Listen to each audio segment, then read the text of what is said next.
Welcome to this 365 Freedom Strategy session. Today we're breaking down the mechanics of purpose awareness and why your current definition of success is actively killing your momentum. Yeah, and it's a massive topic because, we see this constantly in the upper echelons of high-level operators. Right, the people who are objectively winning. Exactly. I mean, picture this scenario, right? You've just closed the most significant transaction of your entire career. Oh yeah, like a massive Series C funding round. Or an aggressive M&A deal that consumed your life for, 18 months? Yep. Or maybe you're taking your enterprise public. So you're at the finish line. Right. You're sitting in the back of a car, or you're alone in your office after the champagne's been poured and the board members have all gone home. And what happens? Well, instead of the profound euphoria you spent years anticipating, there's just an echoing, deafening silence. Wow. Just a total emotional flatline.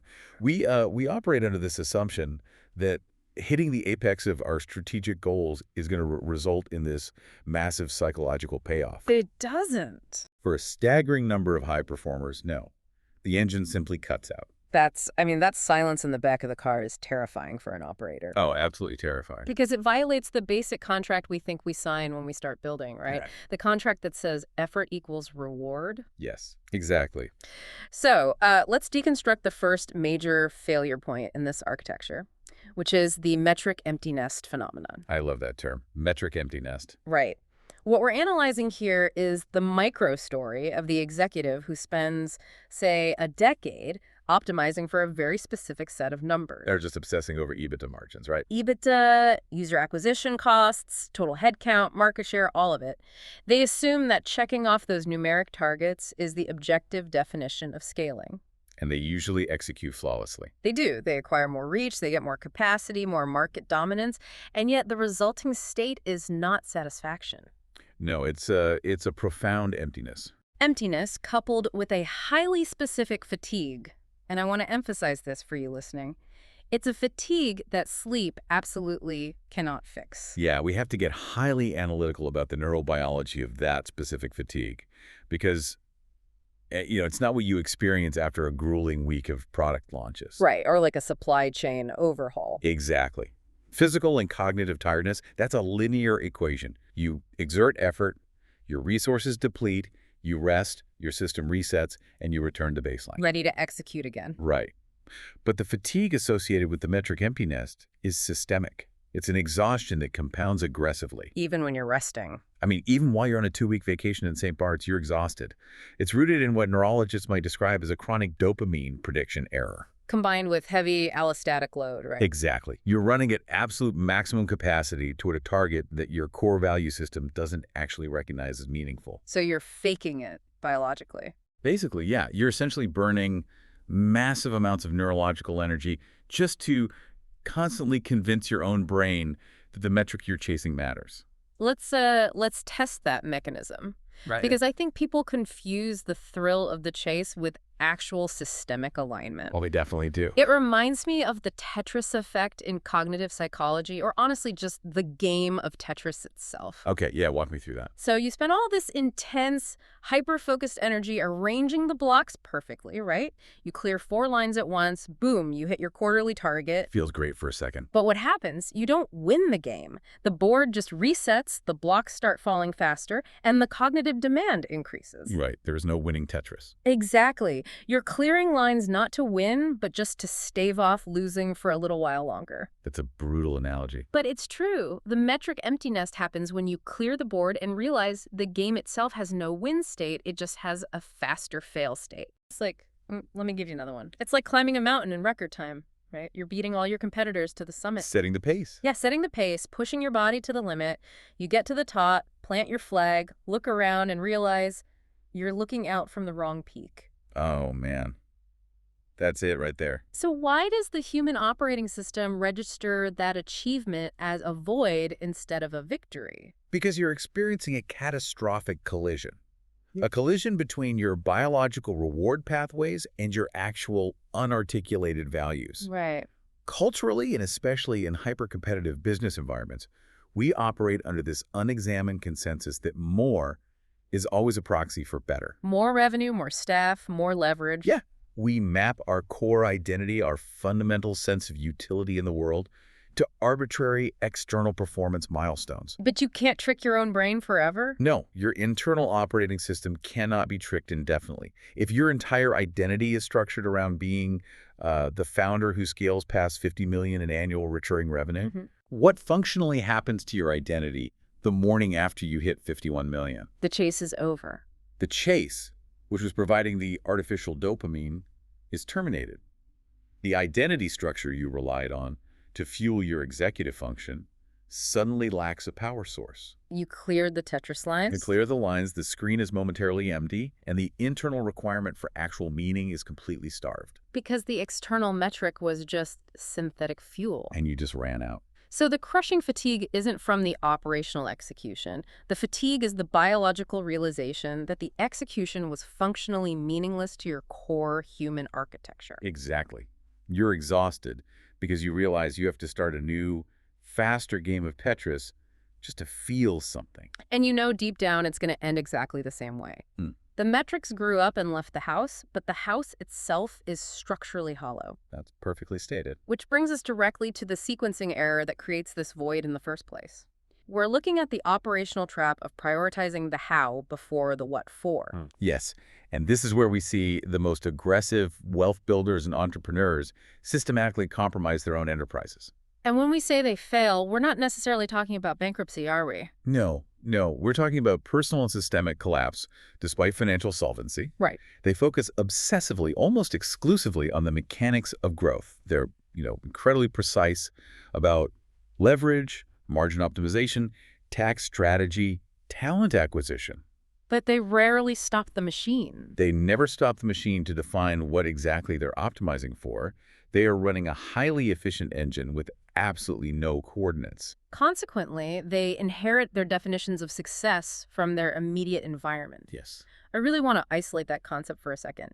Inherited definitions of success, because that is an incredibly dangerous way to build a company. It's the default for most operators, though. But it means you're running a playbook ghost-written by your competitors, or your board of directors, or the venture capital ecosystem. Or just broader societal metrics. Right, without ever running an audit on whether that playbook serves your ultimate objective. You're just absorbing milestones by osmosis. And when you do that without purposeful alignment, the wealth and the enterprise cease to function as freedom creators. They become a trap. They mutate into heavy, unmanageable responsibilities.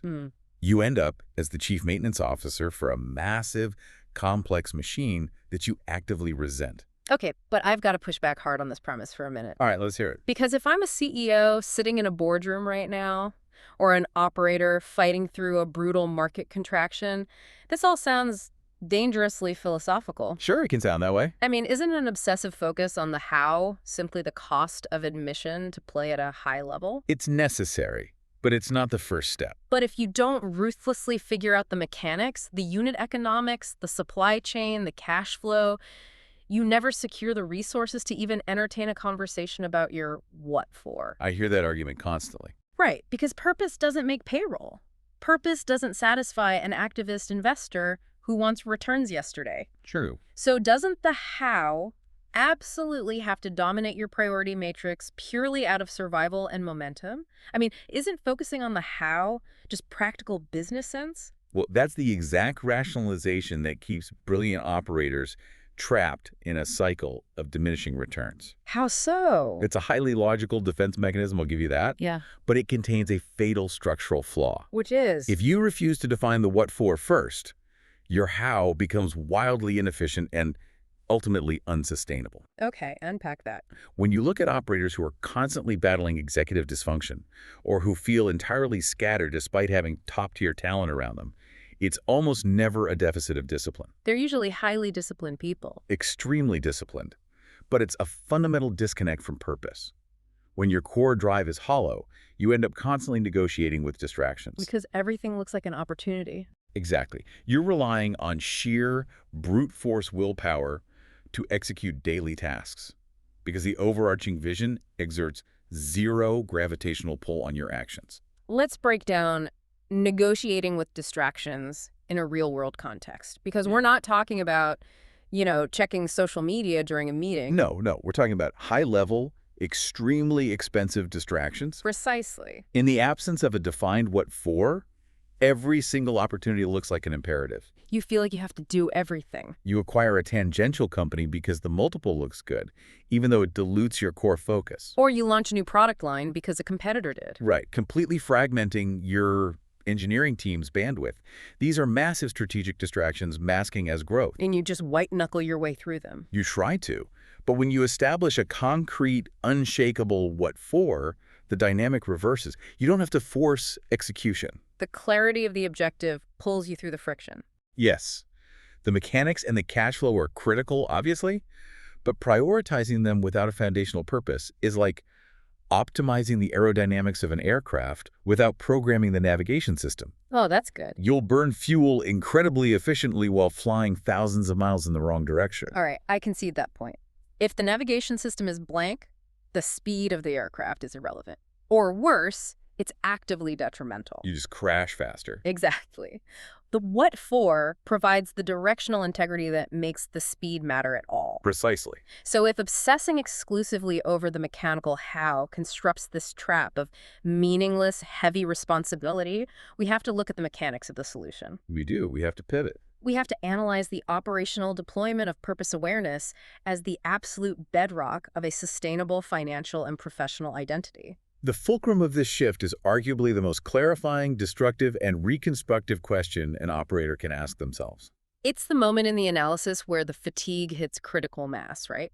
Yeah, the external achievements offer no relief, and the individual is forced to stop the machine and ask, what is this for? 4 words. What is this for? It sounds deceptively basic. It does, but applying that question ruthlessly to your P&L, your calendar, and your growth projections is like performing an audit on your own psychological architecture. It really is. Yeah. And let's look at the realization that emerges when that question is genuinely answered. It's almost never the arbitrary metric. Never. The answer is never, I'm doing this to achieve a 22% EBITDA margin by Q3. Nobody actually cares about that on their deathbed. Right. The realization is usually centered around autonomy. It's the ability to be present for loved ones, isn't it? Yes. It's the ability to exist in a state of presence with the people who matter, entirely free from a crushing sense of urgency. A crushing sense of urgency. I want to pause there. We need to examine the pathology of that phrase. It's so common it's scary. Because chronic, manufactured urgency is practically the default physiological state of the modern executive. It's a nervous system, completely locked in a sympathetic fight-or-flight response, and they're just masquerading it as high performance. Exactly. So what does that crushing sense of urgency actually look like at the operational level? It's not just working late. No, it doesn't just look like answering emails at midnight.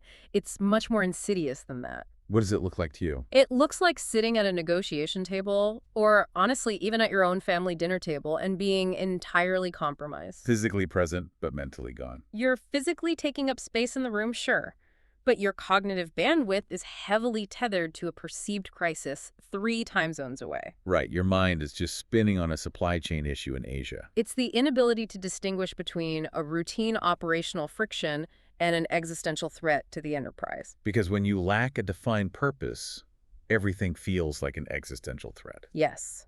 You prioritize your time based entirely on panic rather than purpose.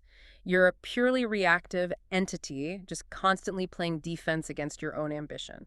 And that creates a massive contradiction in the operator's narrative. The lies we tell ourselves. Exactly. You tell your board, you tell your spouse, you tell yourself, I'm enduring this 80-hour work week and this massive stress load to provide security and freedom. But the reality is different. The actual mechanics of how you execute make you entirely unavailable, both temporally and emotionally, to the very people you claim to be providing for. The urgency ceases to be a tool.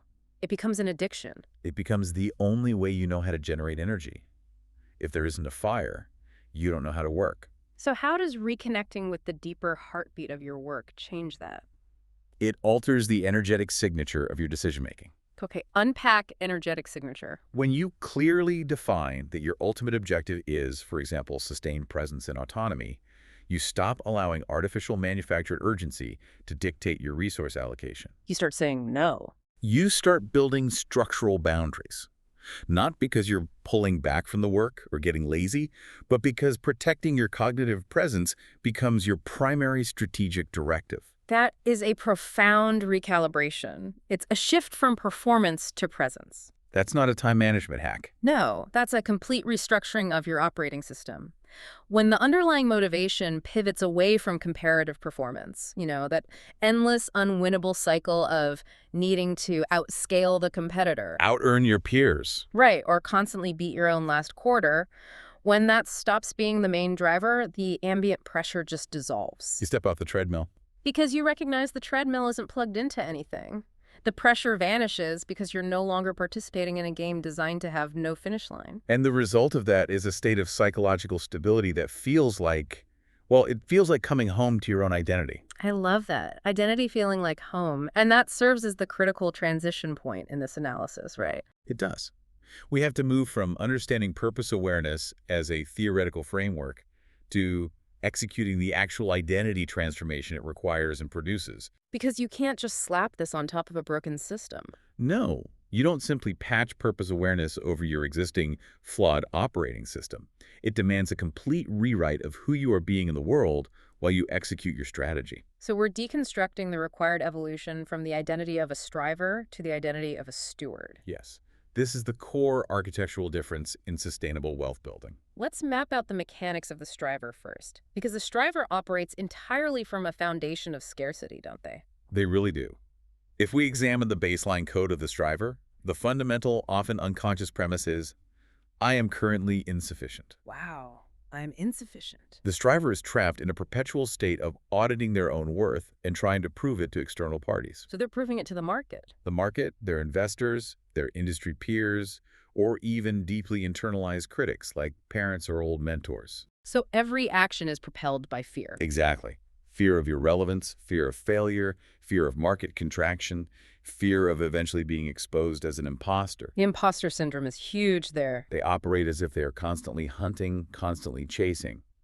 But the tragic irony of the striver identity is that they lack the capacity to actually possess or enjoy the quarry once they catch it. Because the moment the milestone is achieved, the striver's identity matrix demands a new, larger target. Without a target to chase, the striver feels they cease to exist.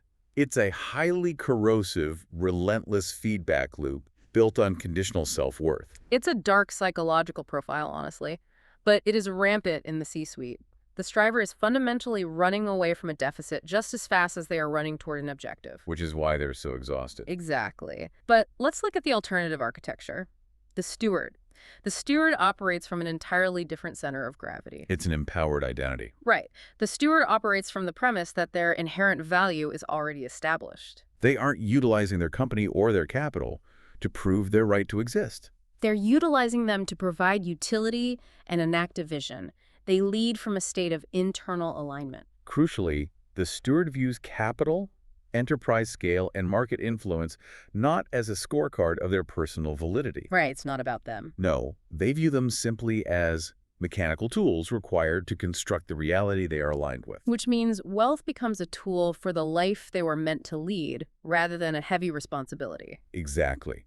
But this transition, it requires brutal, quiet honesty. It forces the operator to shut out the market noise. It forces you to look directly at your cap tables, your aggressive 3-year growth projections, your hiring roadmaps, and locate the actual human pulse beneath the data. You have to ask, why are those specific projections necessary? Right. What is the tangible, real-world human outcome those numbers are meant to facilitate? But the evolution from striver to steward is not a mandate to abandon ambition. Not at all. It's not a directive to stop scaling, stop acquiring, or stop dominating a market sector. It's a fundamental alteration of your posture as you pursue those outcomes. You're changing the engine, not the destination. I'm going to challenge that heavily, though, because we really need to address the inherent fear high performers have about changing their engine. Yeah, let's get into it. If I am an aggressive, dominant operator and I hear this analysis, my immediate reaction is that adopting a steward identity means losing my edge. That's the most common pushback. I might think you're asking me to go soft, to lose the hunger that built my enterprise in the first place. Right, the I need my anger to win mindset. Exactly. Does giving up that fear-based striver mentality inevitably degrade your competitive advantage? Is it like running on adrenaline versus running on solid fuel? That's a good way to frame it. Let me reframe it with an analogy about structural engineering rather than engines. Okay, let's hear the engineering angle. The striver builds their enterprise like a massive, ornate facade on a building. It looks incredible from the street, it's aggressive, it catches the eye. Right. But there are no load-bearing walls behind it.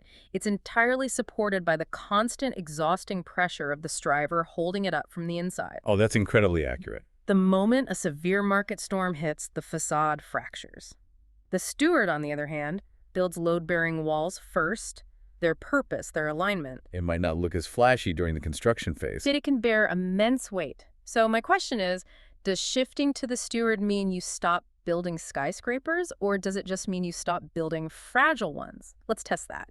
The structural engineering analogy is entirely accurate, and the analysis of this dynamic proves that understanding your core purpose is actually the ultimate, most ruthless competitive advantage you can possess. So you don't lose your edge. You do not lose your edge. You refine it to a surgical well, you refine it to an absolute razor point. How so? Consider the sheer volume of cognitive and emotional energy the striver wastes on anxiety, on managing perception, on proving their validity, and on reacting to fear-based stimuli. It's an immense drain on executive function. Exactly. When you transition to the steward identity, all of that previously wasted chaotic energy is reclaimed. And funneled directly into execution. Execution, strategic foresight, and contribution. Put a striver and a steward in the exact same market downturn.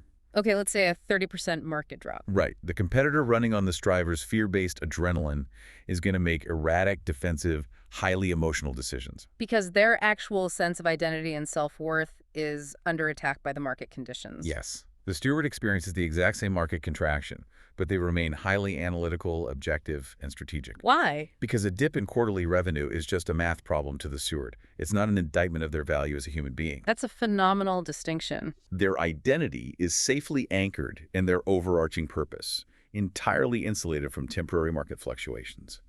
That level of operational calm is a massive, quantifiable advantage. The striver panics because their ego is on the balance sheet. Precisely. The steward solves the problem because their ego is protected by their purpose. They have decoupled their identity from the P&L. Exactly. So to crystallize this strategy session, let's translate this identity shift into hard operational outcomes.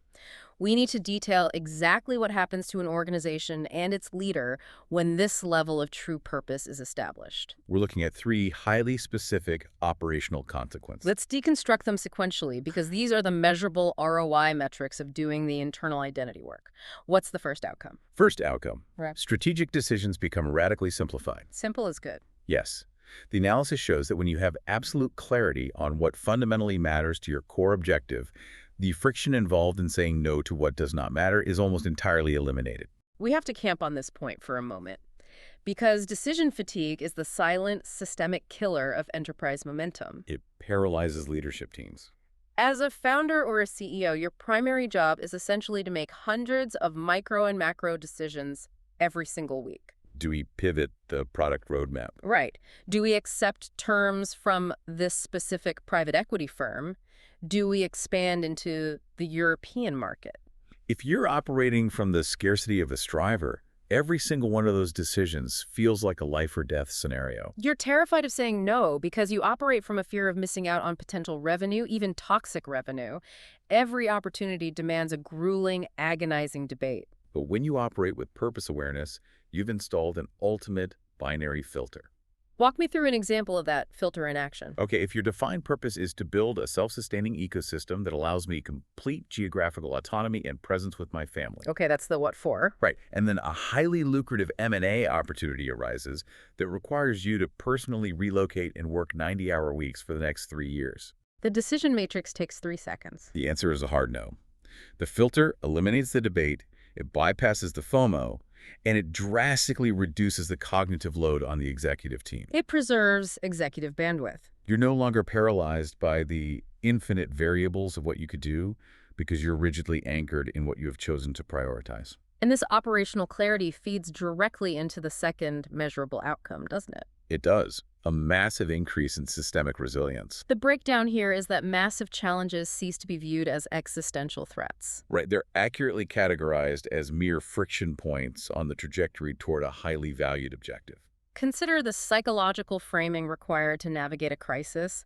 If your singular striver-based goal is hit a $100 million valuation, and your most critical enterprise client churns, taking 20% of your revenue with them, Your system registers a catastrophic failure. the goal is rapidly moving out of reach, and the striver identity interprets this as a personal failure. The psychological structure begins to crack. Conversely, if that valuation goal is merely a mechanism serving a deeper purpose, Like what? perhaps building a revolutionary platform that permanently alters how your industry functions, while securing generational stability for your team. Okay. Then that lost client is recontextualized. It's a severe operational problem, yes. It requires immediate, intense mitigation. But it doesn't force you into an existential crisis about whether the enterprise should even exist. True. Aligned purpose acts as an emotional shock absorber. It metabolizes the impact of market volatility in a way that pure, unanchored ambition cannot. I love that concept, an emotional shock absorber. It's vital for longevity. The vehicle still hits the pothole, the suspension still compresses, the business still takes the financial hit, but the structural integrity of the driver remains totally intact. You absorb the kinetic energy of the crisis, and you keep steering the machine. And that leads us to the third and arguably the most vital outcome for long-term operational sustainability. The pressure to perform is entirely replaced by the desire to contribute. This is the definitive antidote to the metric emptiness burnout we analyzed at the start of the session. Exactly. Recall that the specific fatigue of the empty nest is generated by hitting arbitrary numbers, experiencing the dopamine crash, and feeling the void. But a desire to contribute is a fundamentally renewable energy source. A metric, by definition, has a terminal endpoint. You hit the target, the execution phase ends, and the psychological reward system flatlines. Contribution, however, operates without a terminal endpoint. There is no limit to how you can refine your service, how you can optimize your product to better solve a problem, or how you can elevate the leaders within your organization. It's the operational difference between playing a finite game and playing an infinite game. Yes, Simon Sinek talks about this, right? Exactly. The striver is locked in a finite game, hit the Q3 revenue number, crush the immediate competitor, win the current fiscal year. The game has strict boundaries and a clock. But the steward is architecting an infinite game. Sustain the overarching mission, continuously empower the ecosystem, and perpetuate the core purpose. Because the game is infinite, the psychological and operational motivation sustains itself infinitely longer than any temporary metric or sheer exertion of willpower ever could. You don't hit that wall of profound soul-draining fatigue because the meaning of the work acts as a continuous internal power supply. When you look at the entire architecture of purpose awareness, it becomes abundantly clear that this isn't soft, abstract self-help. Not all. It's the most hardcore, rigorous operational strategy an executive can deploy. It requires you to diagnose and correct a fundamental systemic flaw in how you sequence your goals. Mandating that the what for dictates the how? Exactly. It demands that you recognize the toxic, inefficient friction of the striver identity and purposefully construct the empowered, load-bearing architecture of the steward. By executing this shift, you radically simplify your strategic decision-making. You engineer unbreakable organizational and personal resilience. And you tap into a limitless fuel source driven by contribution rather than comparison. You stop leading from a posture of fear and defense, and you start executing from absolute alignment. It alters the energetic signature of every email you send, every meeting you lead, and every product you launch. It changes everything. So as we bring this strategy session to a close, here's the direct operational challenge for you. Before you open another cap table today, before you authorize another arbitrary quarterly target, before you walk into another board meeting, Take a step back. I want you to completely strip away the spreadsheets and the financial projections. Write down the 3 deepest, most fundamental reasons you want to expand your capacity, reasons that have absolutely nothing to do with material acquisition or external validation. Find the human pulse. Find the actual human pulse underneath the data. Locate the meaning, because when the market turns and the metrics fail, meaning is the only structural support that actually holds the weight. If you're ready to align your growth with your purpose, visit 365 Freedom online to join the community. This has been a 365 Freedom strategy session.